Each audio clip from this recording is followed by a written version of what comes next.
নমস্কার বন্ধুরা, আপনারা কি কখনো ভেবে দেখেছেন যেখানে পৃথিবীর অনেক বড় বড় ধর্ম নিজেদের বিশ্বাস প্রচার করার জন্য বা লোক সংখ্যা বাড়ানোর জন্য আপ্রাণ চেষ্টা করে, সেখানে আমাদের সনাতন ধর্ম বা হিন্দু ধর্ম কখনো কাউকে জোর করে বা আলাদা করে কনভার্ট করার বা ধর্মান্তরিত করার চেষ্টাই করে না। অনেকেই বলেন এটা কোনো ধর্ম নয়, এটা একটা জীবনধারা। কিন্তু এর পেছনের আসল কারণগুলো কি, আজ আমরা সেই গভীর রহস্যই উন্মোচন করব। তো চলুন শুরু করা যাক, এবং ভিডিওটি অবশ্যই শেষ পর্যন্ত দেখবেন এবং আপনাদের মতামত কমেন্টে জানাবেন। No monopoly on truth. প্রথম এবং প্রধান কারণ হলো সনাতন ধর্ম বিশ্বাস করে না যে তারাই একমাত্র সত্য।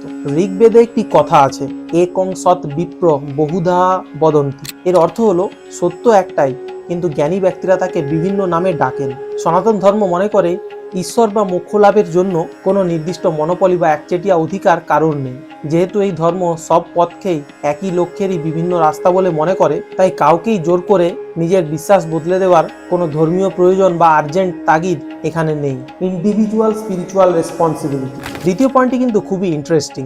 অনেক ধর্মে গ্রুপ স্যালভেশন বা সমষ্টিগত মুক্তির কথা বলা হয়, কিন্তু সনাতন ধর্মে জোর দেওয়া হয় ব্যক্তিগত আত্ম উপলব্ধির ওপর। এখানে বিশ্বাস করা হয় প্রতিটি আত্মা তার নিজস্ব কর্ম এবং পুনর্জন্মের চক্রের মধ্য দিয়ে এগোচ্ছে। আধ্যাত্মিক উন্নতি কোনো শর্টকাট বা ফর্ম পূরণ করে হয় না, এটা একটা ধীর বিবর্তন যা অনেক জন্ম ধরে চলতে পারে। তাই কাউকে হুট করে ধর্মান্তরিত করে কোনো ফাস্ট ট্র্যাক বা দ্রুত গতির উন্নতির প্রতিশ্রুতি সনাতন ধর্ম কখনোই দেয় না। সনাতন ধর্ম মনে করে আপনার যাত্রা আপনারই দায়িত্ব। অল আর বর্ন সনাতনী। এটা শুনে হয়তো অনেকেই অবাক হবেন। সনাতন ঐতিহ্যের একটি সাধারণ দৃষ্টিভঙ্গি হলো সনাতন ধর্ম কোনো কৃত্রিম নিয়ম নয়, বরং এটি প্রতিটি মানুষের সহজাত স্বভাব বা ধর্ম। এই মতবাদ অনুযায়ী মহাবিশ্বের এই শাশ্বত নিয়মের বাইরে কেউ নয়, তাই আলাদা করে সনাতন ধর্মে কনভার্ট করার মতো কিছু নেই।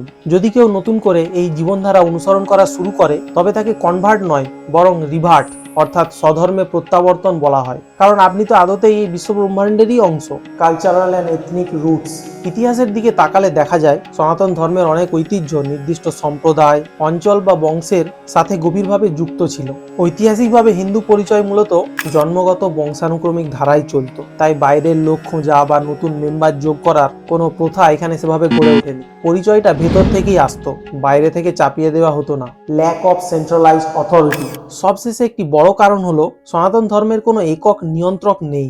এখানে কোনো নির্দিষ্ট একখানা কোড বুক নেই, কোনো একক নবী বা প্রফেটও নেই, আর কোনো গ্লোবাল হেডকোয়ার্টারও নেই যেখান থেকে মিশনারি কর্মকাণ্ড চালানো হবে। এই বিকেন্দ্রীকরণ বা ডিসেন্ট্রালাইজ স্বভাবের জন্যই সনাতন ধর্মে কখনোই কোনো বড় আকারের বা ইন্ডাস্ট্রিয়াল স্কেল মিশনারি প্রজেক্ট ছিল না। এখানে সবাই স্বাধীনভাবে নিজের মত বেছে নিতে পারে। এটাই সনাতন ধর্মের সৌন্দর্য, সব থেকে বড় সৌন্দর্য। Modern exceptions. তবে হ্যাঁ, সময়ের সাথে সাথে কিছু পরিবর্তন এসেছে। প্রাচীনকালে ধর্মান্তরের কোনো প্রথা না থাকলেও আধুনিক যুগে আর্য সমাজ শুদ্ধি অনুষ্ঠানের মাধ্যমে ইসকন বা হরে কৃষ্ণ মুভমেন্টের মতো সংস্থাগুলি সারা পৃথিবীর মানুষকে সাদরে গ্রহণ করছে এবং তাদের দীক্ষা দিচ্ছে। তারা দেখিয়ে দিচ্ছে যে যে কেউ চাইলে এই মহান জীবনধারার অংশ হতে পারে। তাহলে বন্ধুরা, বুঝতেই পারছেন সনাতন ধর্ম কাউকে বদলাতে চায় না, কারণ এটি বিশ্বাস করে আপনার ভেতরের ঈশ্বরকে আপনি একদিন নিজেই খুঁজে পাবেন, কিন্তু তা হওয়া উচিত আপনার নিজের গতিতে, নিজের পথে। আজকের ভিডিওটি কেমন লাগলো আপনাদের মতামত অবশ্যই কমেন্টে জানান। আর হ্যাঁ, সনাতন ধর্মের আরও গভীর দর্শন জানতে আমাদের চ্যানেল শাস্ত্র কি বলে অবশ্যই সাবস্ক্রাইব করবেন এবং এই ভিডিওটিকে অবশ্যই একটি লাইক করবেন। দেখা হবে পরের ভিডিওতে। নমস্কার।